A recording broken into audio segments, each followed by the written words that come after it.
को नमन। स्टूडियो में आपका हार्दिक स्वागत है, अभिनंदन है, सत्कार है। सनातन सत्य दृष्टि विज्ञान कार्यक्रम के अंतर्गत हम आपको कुदरती रचना और कुदरत के कानून के बारे में बताते हैं। आपको एक ब्रॉड विज्ञान देते हैं, आपको एक ब्रॉड ज्ञान देते हैं। उस ज्ञान की प्राप्ति से आपको रियलिटी का पता चलता है, आपको सार्वभौम सत्य मिलता है, आपको यूनिवर्सल ट्रुथ मिलता है। और एक बार जब यूनिवर्सल ट्रुथ की प्राप्ति हो जाती है तो अल्टीमेटली उस रियलिटी के तहत जो है हमको शाश्वत सुख की प्राप्ति हो जाती है और उसकी प्राप्ति करना हमारा ध्येय बन जाता है। ये सारा कार्य हम अलग अलग एपिसोड्स के माध्यम से करते हैं। तो आज का हमारा बहुत ही सुंदर विषय है, वह है कुदरत। भाई और बहनों, बहुत ही सुंदर विषय है। कुदरत एक बहुत ही विशाल चीज़ है। जिस पृथ्वी, ऐसा बताया जाता है कि जो जीवन है वो पृथ्वी पर भी है। अभी दूसरे ग्रहों पर खोज हो रही है, लेकिन ये प्रूव नहीं हुआ है कि दूसरे जितने भी ग्रह है, नीहारिका हैं, चंद्रमा है, सूर्य है, मंगल ग्रह है, उस पर किसी पर भी जीवन नहीं है। जीवन केवल पृथ्वी पर ही है। और जिसमें जीवन नहीं होता है वह आलोक कहलाता है। वो केवल एक द्रव्य होता है, आलोक। लेकिन जहाँ जीवन होता है वहाँ पे 6 द्रव्य होते हैं। कौन से?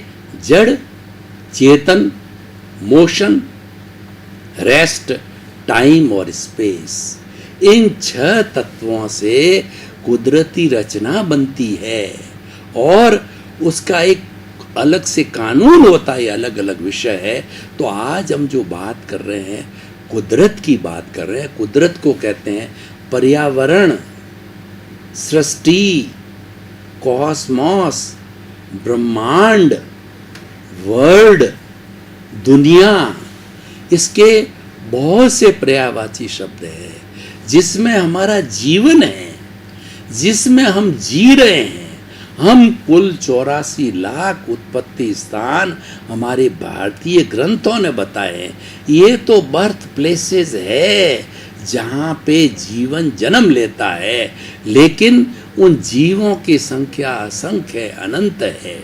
हमारे भारतीय ग्रंथ बताते हैं कि न तो एक भी आत्मा घटती है, न एक भी बढ़ती है।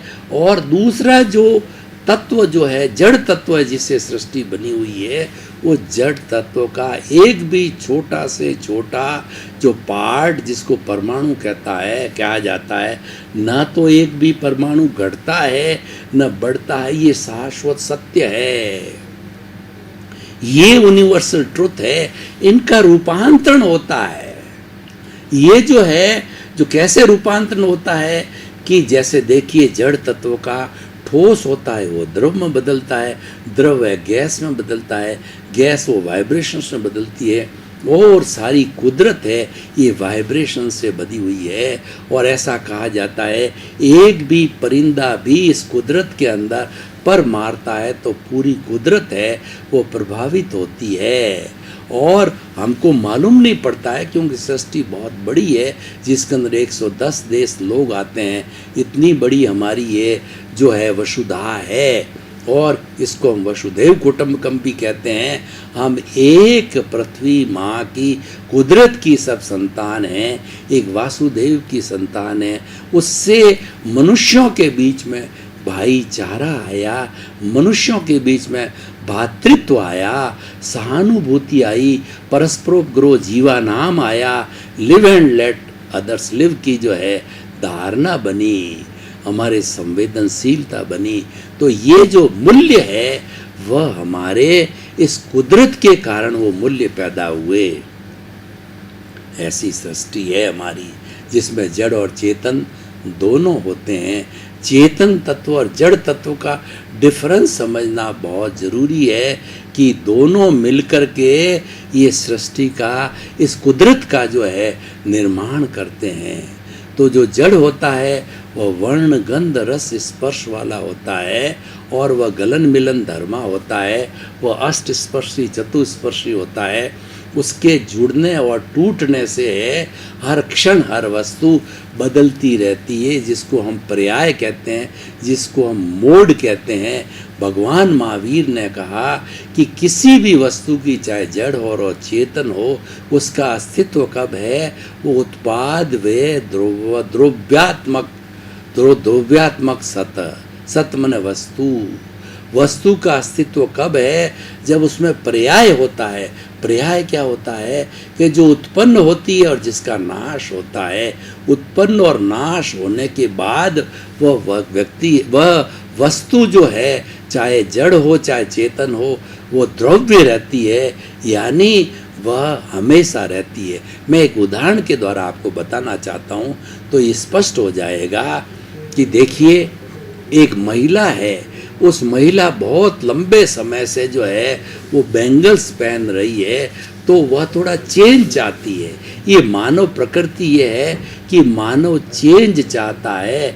हर वक्त एक सा खाना, एक सा कपड़ा, एक सा रहन सहन से ऊब जाता है। उस ऊब को दूर करने के लिए वह जो है वो बाहर घूम के आता है, कपड़े बदलता है, भोजन में अलग अलग व्यंजन बनाता है, उससे थोड़ा चेंज आ जाता है।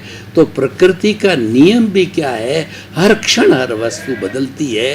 ये कुदरत परिवर्तनशील है, क्योंकि इसमें पर्याय होता है। हम महिला की बात कर रहे थे तो उन्होंने उस बैंगल्स को तुड़वा दिया, तुड़वा करके अच्छा सा नई डिजाइन का नेकलेस बना दिया। देखिए, नेकलेस बना, ये उत्पाद हुआ, और बैंगल्स टूटी, ये विनाश हुआ।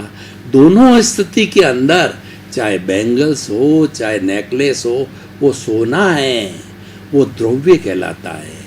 तो हर स्थिति में सोने को तोड़ के कुछ भी बना सकते हो। हमारा गेहूं है, इस गेहूं से हमारा दूध है, उससे अलग अलग प्रोडक्ट बना दिए जाते हैं, लेकिन बेसिक तो गेहूं ही रहेगा, बेसिक तो दूध ही रहेगा, जो कि गौ माता से मिलता है, और अनाज हमको किसान पैदा करके देता है।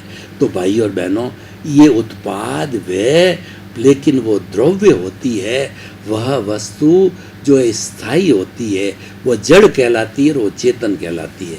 तो भाई और बहनों, हम कुदरत की बात कर रहे थे कि इस कुदरत के अंदर देखिए, कुदरत कितना बड़ा काम करती है। कुदरत एक माँ है और सबकी जननी है। तो वो कुदरत क्या कहती है कि 84 लाख जीवा योनि, कौन कौन सी जीवा योनियाँ? नरगति, तिरंज गति, मनुष्य गति, देव गति, ये तो 4 गति हो गई। और अगर हम मुक्ति की बात करें तो मोक्ष हो गया। और इसमें भी एक इंद्रिय, द्वेंद्रिय, त्रिंद्रिय, चतुरिंद्रिय और पंचेंद्रिय जीव आते हैं। और 84 लाख का ब्रेकअप आप चाहते हैं, वो भी बता देता हूँ। 7 गिनिए आप। 7 लाख पृथ्वी का है, 7 लाख अप का है, 7 लाख तेजस का है, 7 लाख वायु का है, 10 लाख प्रत्येक वनस्पति का है, 14 लाख साधारण वनस्पति का है, 2 लाख बेन्द्रिय, 2 लाख त्रिंद्रिय, 2 लाख चतुरिंद्रिय, 4 लाख नारकी, 4 लाख देवता, 4 लाख तिरंज पंचेंद्रिय, 14 लाख मनुष्य की जाति, 4 गति, 84 लाख जीवा योनियों को कुदरत जन्म देती है। और इन सब का जो कुदरत है वो बेसिकली पंचभूतात्मक है। ये चीज समझने की है कि कुदरत केवल 5 भूतों से बनी हुई है। कौन से 5 भूत? पृथ्वी, जल, अग्नि, वायु और आकाश। इन 5 भूतों से ये 84 लाख जीवा योनि के प्राणियों को जन्म देती है। इनसे इनका भरण पोषण होता है, और वो मनुष्य सहित मन वचन काया की पूरा 80 साल 100 साल जीता है। वो सारा इस 5 जो है भूतों के सहारे जीता है, कर्म करता है। और जब कोई भी जीवित प्राणी मर जाता है तो मर जाने के बाद में ये 5 भूत निकल करके 5 भूतों में विलीन हो जाता है। इसीलिए कहते हैं ये पंचभूत का पुतला 5 भूतों में विलीन हो गया। पृथ्वी पृथ्वी में, जल जल में, अग्नि अग्नि में, वायु वायु में और आकाश आकाश के अंदर। इस कुदरत की ये जो है सारी प्रणाली है। और कुदरत के लिए आइंस्टीन ने जो है एक आविष्कार करके फार्मूला लगाया, बताया कि E=mc²। ई पूरे कुदरत की एनर्जी है, पूरे कुदरत की शक्ति है, वह जो है m का मतलब मात्रा, c² एक कांस्टेंट है, यानी भूत भविष्य वर्तमान में इस कुदरत की जितनी शक्ति है वह शक्ति स्थिर रहती है, उसमें कोई चेंज नहीं आता है, रूपांतरण होता है, ट्रांसफॉर्मेशन होता है, म्यूटेशन होता है कि जो हमारा पानी है उसको जो है जब ठंडा किया जाता है बर्फ़ बन जाता है, पानी को गर्म किया जाता है तो भाप बन जाता है, भाप से वाइब्रेशंस होती है और सारी एनर्जी ये कन्वर्ट करके भाप की एनर्जी हो जाती है, कोयले की एनर्जी हो जाती है, और इस तरीके से ये सारा वाइब्रेशन का जगत भी हो जाता है।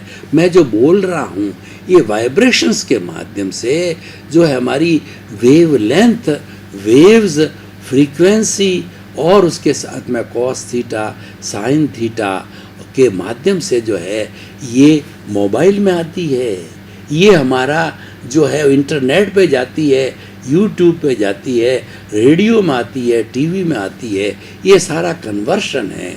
तो सारी कुदरत की एनर्जी फिक्स होती है और कुदरत जन्म लेती है। और कुदरत माँ क्या कहती है कि मैंने किसी भी जीवित प्राणी को, छोटा से छोटा वायरस, बड़ा से बड़ा आदमी, किसी को मैंने जन्म लिया है, उसके पालन पोषण की मेरी जिम्मेवारी है।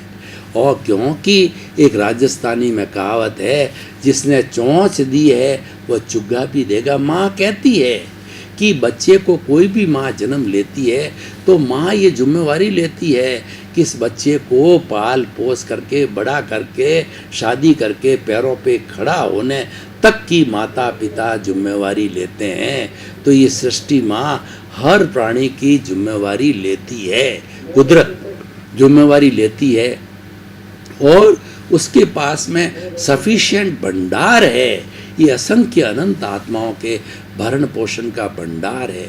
लेकिन अब कुदरत से जुड़ा हुआ सबसे शक्तिशाली जीव मनुष्य को लीजिए। मनुष्य जो है वो इतना अपने आप को अहंकारी हो गया कि वह कहता है कि कुदरत मेरी जेब में है, और इस कुदरत का दोहन करता है।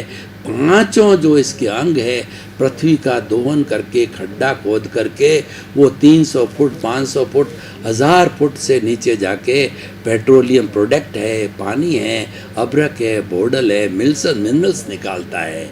और जल का जो है इतना कहना चाहिए ग्रीडी हो गया है व्यक्ति कि जल का प्रदूषण, कितने केमिकल छोड़ता है, कपड़े की इंडस्ट्रीज वगैरह में और भी इंडस्ट्री है, जल का प्रदूषण करती है। और बड़ी बड़ी चिमनियाँ जो है वो कार्बन डाइऑक्साइड छोड़ करके वायु का और गैस का जो है वो प्रदूषण करती है।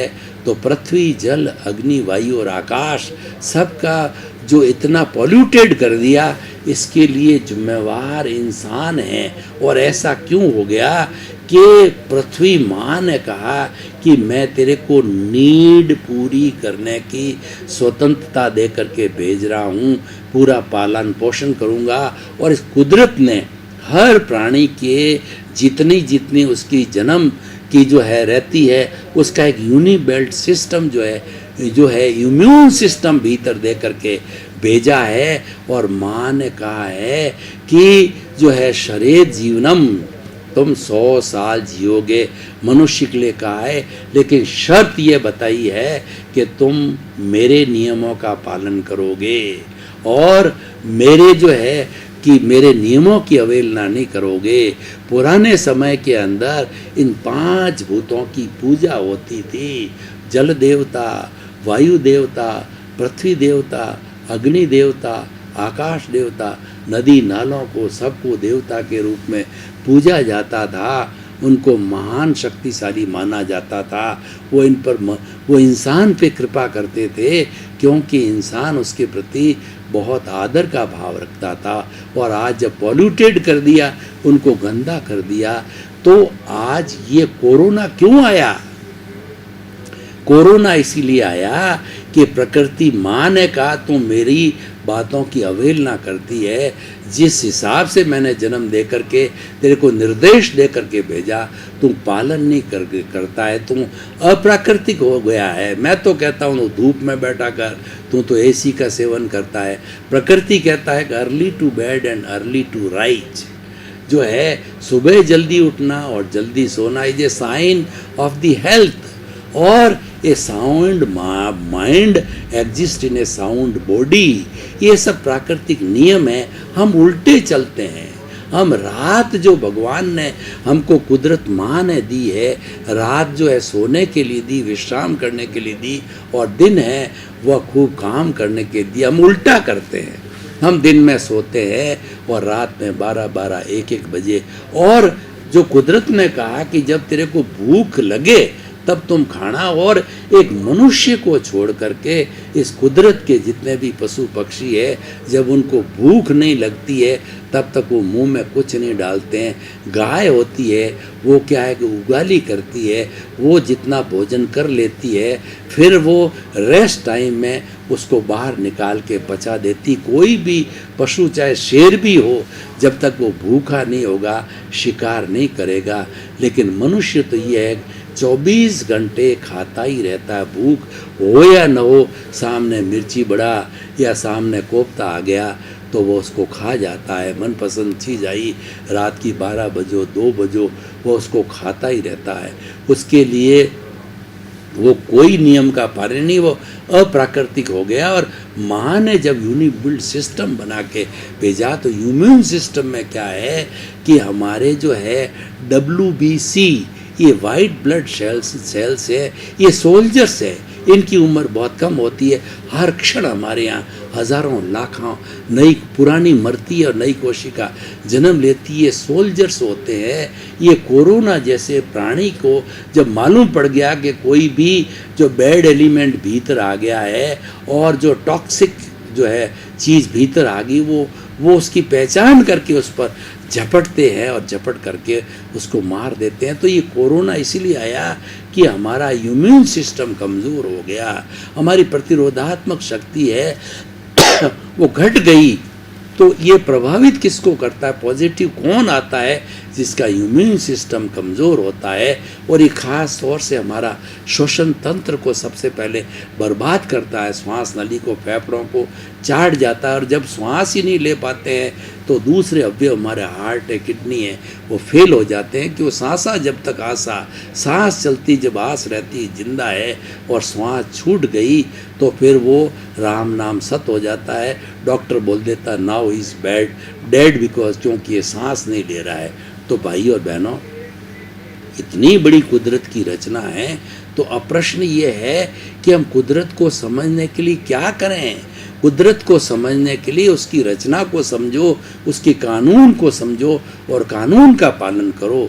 आज ये हमारे जितने भी बाह्य जगत के अंदर जितने भी कोर्ट बने हुए हैं, मुंसिफ कोर्ट है, CJM है, हाई कोर्ट है, सुप्रीम कोर्ट है, ये किसके लिए है? ये न्याय के लिए है कि व्यक्ति को न्याय मिले। कोई व्यक्ति पर अन्याय होता है तो वो गुहार करता है इन कोर्ट के अंदर जाकर के न्याय की। तो ये जो हमारा कुदरत का कानून भी यही कहता है, as you will sow so will you reap. जैसा करोगे वैसा भरोगे, जैसी करनी वैसी भरनी।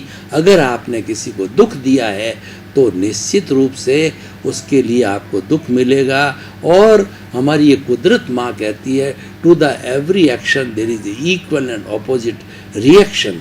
जो ही आप जैसा करोगे वैसा का वैसा आपको फल मिलेगा। कुदरत का कानून क्या है कि कार्य और कारण के सिद्धांत पर आधारित है। बिना कारण के कोई कार्य नहीं होता है। हर कार्य के पीछे कोई न कोई कारण होता है, उद्देश्य होता है। जब वो कारण घटित होता है तो भाई और बहनों, ये जो कुदरत की जो हम बात कहते हैं, इसको समझना बहुत ज़रूरी है, क्योंकि ये यूनिवर्सल ट्रुथ है, ये सनातन सत्य है, कुदरत है, ये सार्वभौम सत्य है। उसको जब कुदरत को समझ लिया तो सब कुछ समझ लिया।